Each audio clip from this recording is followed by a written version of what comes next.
Hola, mi amigo querido. El tema del estudio de este nuevo trimestre será la epístola a los romanos. El autor de la epístola es sin duda ninguna Pablo. Esta epístola es un compendio extraordinario de teología bíblica, pero el tema central es la justificación por la fe. Fue a través del estudio de esta epístola que Martín Lutero, el gran reformador, entendió que el ser humano no necesita hacer nada para alcanzar la salvación, a no ser aceptar por la fe lo que Jesús hizo en la cruz del Calvario. Y fue con ese mensaje que Lutero se presentó a Roma con sus 95 tesis para enfrentar el poder de la iglesia dominante de aquellos días. Solo que antes de entrar en el estudio de esta fascinante epístola, es necesario que conozcamos el contexto en el que la carta fue escrita. El contexto de cualquier libro de la Biblia siempre es importante, por una razón. Cuando Pablo escribió la epístola a los romanos, no la escribió para nosotros, la escribió para un grupo específico de cristianos que vivían en Roma, la más grande ciudad de aquellos tiempos. Y lo que Pablo escribió lo hizo en un tiempo específico y por una razón específica. Ahora, si nosotros llegamos a conocer estos aspectos, será más fácil entender lo que el apóstol quiso decir. Recuerda que los escritores bíblicos no nos escribieron a nosotros en primer lugar. Ellos escribían a la gente de su tiempo, por algunas circunstancias que esas personas vivían. Necesitamos saber este principio de interpretación para no cometer errores en el entendimiento del mensaje. Bueno, con todo esto en la mente, ahora leamos Romanos capítulo 16, versículo 1 y 2 para saber cuándo y desde dónde fue escrita la epístola a los romanos. El texto de Romanos 16, 1 y 2 dice: les recomiendo a nuestra hermana Febe. Aquí Pablo está escribiendo a los romanos y les dice: les recomiendo a nuestra hermana Febe, diaconisa de la iglesia que está en Cencrea, para que la reciban en el Señor como es digno de los santos y que la ayuden en cualquier cosa que sea necesaria, porque ella ha ayudado a muchos, incluso a mí mismo. Bueno, de acuerdo con este texto, la carta a los romanos debe haber sido escrita desde Cencrea, que en realidad estaba en la región de Corinto. Pablo estaba preparándose para viajar a Jerusalén, lo que coincide con lo que dice Hechos, capítulo 20, versículo 3, donde se relata que Pablo se quedó 3 meses en Grecia, lo que implicaba Corinto. Corinto estaba en el territorio de Grecia y Corinto fue el lugar de mayor éxito misionero de Pablo en Grecia. Ahí también estaba Cencrea. Además, Febe era diaconisa de la iglesia en Cencrea, un puerto al este de Corinto. De acuerdo con lo que Pablo dice, escribiendo a los romanos, Febe debe haber sido la que llevó la carta a los romanos. Eso deducimos de lo que el propio Pablo dice. Les recomiendo a nuestra hermana Febe, diaconisa de la iglesia que está en Cencrea, para que la reciban en el Señor como es digno de nosotros, o de los santos. Pues Febe estaba llevando la carta. Ahora, ¿cuál fue la razón por la que Pablo escribió la epístola a los romanos? ¿Qué lo motivó a escribir? Esto es interesante porque el apóstol se había enterado, cuando estaba en Corinto, se había enterado que durante su ausencia los falsos maestros habían convencido a los hermanos gálatas de que era necesario que se sometieran a la circuncisión y cumplieran con otros preceptos de la ley de Moisés como requisito de salvación. Entonces el apóstol escribió la epístola a los gálatas que ya estudiamos el trimestre pasado. Pero ahora Pablo temía que los legalistas viajaran también a Roma antes que él. Y entonces escribió la carta a los romanos para evitar que ocurriera la misma tragedia que había sucedido en Galacia. Se cree que Pablo también escribió la epístola a los Gálatas cuando estaba en Corinto, durante los 3 meses que estuvo allí en su tercer viaje misionero. La sierva de Dios dice lo siguiente en el libro Hechos de los Apóstoles, página 300. En su epístola a los romanos, Pablo expuso los grandes principios del Evangelio. Declaró su posición respecto de las cuestiones que perturbaban a las iglesias judías y gentiles y mostró que las esperanzas y las promesas que habían pertenecido una vez especialmente a los judíos se ofrecían ahora también a los gentiles. Este era el mensaje del Evangelio. El Evangelio ahora ya no estaba restricto al pueblo judío. Ellos habían rechazado al Señor Jesucristo. Eso no quiere decir que ya no hay esperanza para los judíos, no. Pero ahora ellos tienen que aceptar a Jesús como su Salvador, como cualquier ser humano puede hacerlo. La salvación no es una recompensa que recibe el que obedece. Este es el mensaje a los romanos, sino que es un don divino que es ofrecido por gracia al ser humano. Hablemos ahora sobre el deseo de Pablo de visitar Roma.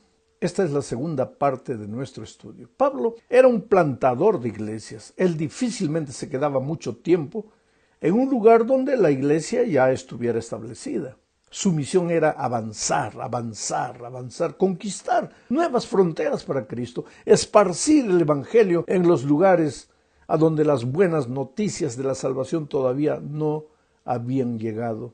Así que su deseo de ir a Roma no era por causa de la iglesia en sí, porque ahí ya había una iglesia. Claro que él deseaba conocer a los hermanos allí, deseaba animarlos a continuar fieles a Cristo y al Evangelio, deseaba inspirarlos para que continuaran en el cumplimiento de la misión, pero su más grande deseo era hacer de Roma su punto de apoyo para la evangelización de España.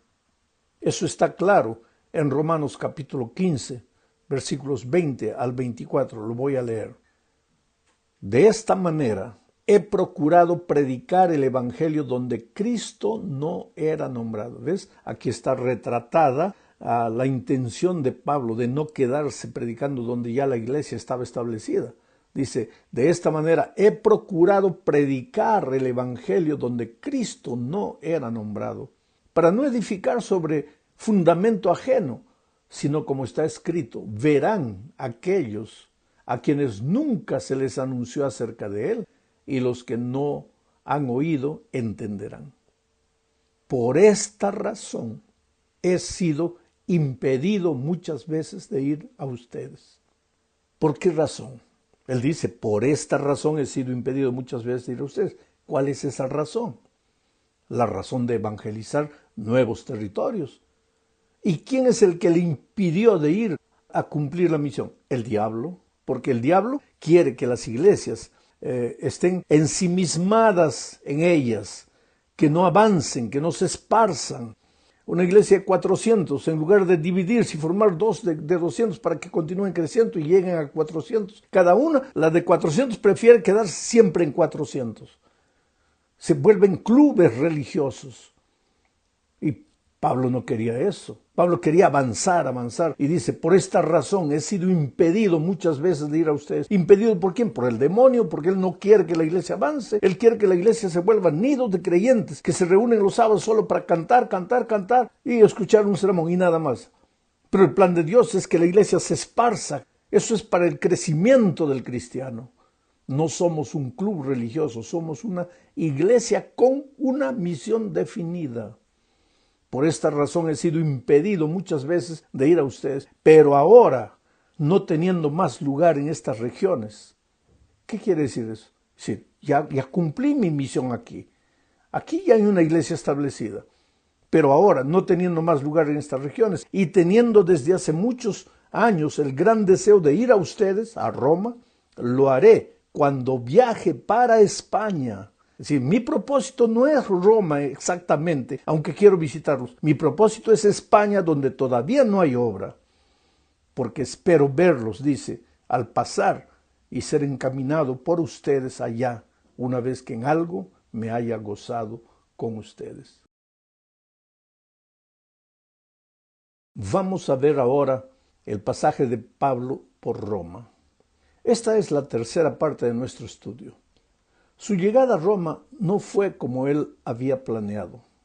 Sabes, mi hermano querido, no siempre las cosas salen como nosotros planeamos, pero siempre salen para la gloria de Dios y para el cumplimiento de sus propósitos. Un día, ¿te acuerdas? Pablo, escribiendo a los romanos también, dijo que todo lo que sucede a los que aman a Dios sucede para el bien. Y Pablo sabía por qué lo decía. Su viaje a Roma fue un ejemplo de eso. Y te voy a explicar. Antes de ir a Roma, Pablo se dirigió a Jerusalén llevando una ofrenda para los pobres de Jerusalén que había recogido entre las iglesias de Europa y de Asia Menor. Pero él no imaginaba lo que le esperaba en Jerusalén, porque allí surgieron circunstancias que no es el objetivo relatar ahora. Arrestaron al pobre Pablo, lo encadenaron en Jerusalén. Después de estar preso por 2 años en la ciudad de Cesarea, cerca de Jerusalén, Pablo apeló al César porque él era ciudadano romano. Así que 3 años después de su arresto en Jerusalén, lo llevaron a Roma y él llegó a Roma. Pero no de la manera que había pensado cuando le escribió a la iglesia romana sobre su intención de visitarla. Él pensaba llegar como el evangelista, el fundador de iglesias, el apóstol para inspirarlos, pero llegó preso, contrario a lo que él había pensado. Su llegada fue interesante. Voy a leer el relato de Lucas en Hechos 28, 11 al 16, porque es como una novela. Lo voy a leer. Así que después de 3 meses zarpamos en una nave alejandrina que había invernado en la isla y que tenía por insignia a los dioses Dioscuros. Habiendo arribado a Siracusa, estuvimos allí 3 días.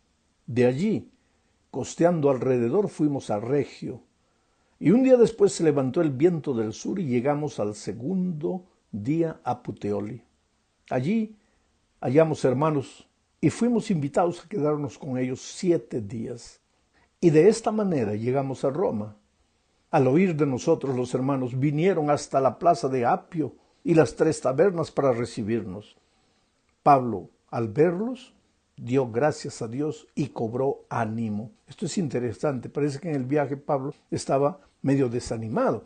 Y ahora Lucas, al relatar, dice, Pablo, al ver a los hermanos, dio gracias a Dios y cobró ánimo. Cuando llegamos a Roma, a Pablo le fue permitido vivir aparte con un soldado que le custodiaba. Pablo permaneció 2 años enteros en una casa que alquilaba. A todos los que venían a él, les recibía allí, predicando el reino de Dios y enseñando acerca del Señor Jesucristo con toda libertad y sin impedimento. De acuerdo a esto, parece que la prisión de Pablo en Roma fue una prisión domiciliaria. Él quedó en casa, no quedó en la prisión exactamente. Y aprovechaba pues para predicar el evangelio. Lo que me impresiona es esta última parte. Dice, Pablo permaneció 2 años enteros en una casa que alquilaba. A todos los que venían a él les recibía allí, predicando el reino de Dios y enseñando acerca del Señor Jesucristo. Interesante que en lugar de lamentarse, de llorar, de quejarse, de pensar que Dios lo había abandonado porque estaba preso, Pablo aprovechaba el tiempo para predicar y cumplir la misión. Y otra cosa fue de aquí que él escribió muchas cartas. La carta a los Filipenses, en fin, hay mucho escrito. Él no perdía el tiempo en lamentaciones, él aprovechaba el tiempo para escribir. Hablemos ahora de los santos en Roma. Esta es la 4ª parte de nuestro estudio. Esta expresión santos en Roma está usada por el propio apóstol Pablo. Él usa esa expresión en la introducción a los romanos. Leamos Romanos 1:7. A todos los que están en Roma, amados de Dios, llamados a ser santos, gracia a ustedes y paz de parte de Dios, nuestro Padre y del Señor Jesucristo. Pablo declara que las personas son primero amadas de Dios y después llamadas a ser santas. Querido, el amor de Dios es incomprensible. El ser humano jamás podrá explicarlo, ni definirlo, ni entenderlo. Dios ama a todos los seres humanos, a despecho de lo que hagan, de cómo vivan, de cómo piensen, de si aceptan, si no aceptan. Dios ama a todos los seres humanos. Entonces viene la pregunta, ¿entonces todos se van a salvar? No estoy hablando de salvación, estoy hablando del amor de Dios. Dios nunca va a dejar de amar al ser humano, pero ese amor no le vale de nada al hombre a no ser que el hombre acepte el amor de Dios. Hay muchos que en el día cuando Cristo venga se van a perder, a pesar de que Dios siempre los amó, pero se van a perder porque no aprovecharon, no tomaron ese amor de Dios en su beneficio. Pero Dios te ama, querido. Conoce las luchas de tu corazón. ¿Cuántas veces quieres ser fiel? Prometes, fracasas, te levantas, sigues. Él conoce tus luchas. Él quiere ayudarte. Él te ama. Pero no solamente te ama. Pablo dice que te ama en primer lugar y en segundo, te llama a ser santo. ¿Qué cosa es ser santo? Es ser separado para un propósito especial. Tú no eres del montón, tú eres especial. Él te ama en medio del pecado y te llama para que salgas del pecado. Él te ama en medio de la miseria de este mundo y te llama para que vivas como un siervo de Dios, una vida pura, una vida de santidad, una vida de entrega y de consagración a Dios. Los hermanos en Roma eran esos, hombres amados, mujeres amadas, pero también hombres y mujeres llamados a una vida de santidad. Llegamos ahora al fin de este estudio, hablando de los creyentes misioneros de Roma. Leamos Romanos capítulo 1, versículo 8. Primeramente, doy gracias a mi Dios, por medio de Jesucristo, con respecto a todos ustedes, porque su fe es proclamada en todo el mundo. Sabes, querido, la iglesia en Roma era una iglesia misionera. No sabemos cómo se estableció la iglesia en Roma. La tradición de que la iglesia fue fundada por Pedro o por Pablo carece de fundamento histórico. Tal vez la fundaron laicos, como los conversos del día de Pentecostés en Jerusalén, que después del Pentecostés pues se fueron para todos lados y algunos deben haber llegado también a Roma o se trasladaron allí con el propósito específico de plantar la iglesia allí. No se sabe exactamente cómo comenzó la obra en Roma, pero lo que es asombroso es saber que en apenas unas pocas décadas después del Pentecostés, una congregación que aparentemente no había recibido ninguna visita apostólica hasta aquel día, fuera tan conocida en el mundo. Elena G. White, en el Comentario Bíblico Adventista, tomo 6, página 1067, dice, a pesar de la oposición, 20 años después de la crucifixión de Cristo, había una iglesia viva y ferviente en Roma. Esa iglesia era fuerte y fervorosa, y el Señor obraba en favor de ella. Interesante, el Señor obraba en favor de ella. Y yo digo, y a través de ella. Por eso la fe de ellos, según Pablo, se esparcía por todo el mundo. Todos los otros lugares sabían que en Roma había una iglesia cristiana floreciente, fiel, fervorosa. Ahora, ¿qué otras características tenía la iglesia de Roma? Leamos Romanos 15, 14. Ahí Pablo dice, pero yo mismo estoy persuadido de ustedes, hermanos míos, que ustedes también están colmados de bondad. Esta es otra característica de la iglesia en Roma, colmados de bondad. Una iglesia misericordiosa, una iglesia que extendía la mano a los necesitados, que conquistaba el corazón, el cariño y la simpatía de los vecinos, y a través de ese instrumento traía a las personas para Cristo. Otra característica, llenos de todo conocimiento. Era una iglesia que estudiaba la palabra de Dios, que crecía en el conocimiento del Señor Jesucristo. No solamente un conocimiento teórico, sino un conocimiento práctico, a través de la oración, del estudio de la Biblia y la testificación. Y Pablo dice, de tal manera que pueden aconsejarse los unos a los otros. Esta no era una iglesia desunida que iba donde los hermanos estaban peleando unos con los otros, sino una iglesia donde los unos se aconsejaban a los otros. Una iglesia que crecía junta, una iglesia unida en el amor de Dios. Claro, ¿por qué? Porque eran amados y habían sido llamados para vivir en santidad. Este es el ideal de Dios para su iglesia a lo largo de todos los tiempos. Pero esto era una realidad en esa iglesia porque era una iglesia misionera. Porque no era una iglesia que se reunía solo para cantar, orar, estudiar la Biblia. Era una iglesia que iba más allá, extendía los brazos, salía, buscaba amigos, buscaba personas. Y la iglesia crecía y se esparcía por todo el mundo de aquellos días. Gloria a Dios por la iglesia de Roma. Y gloria a Dios por Pablo, que visitó Roma. Y que antes de visitar a Roma les escribió una carta que será objeto de nuestro estudio a lo largo de este trimestre. Que Dios te bendiga.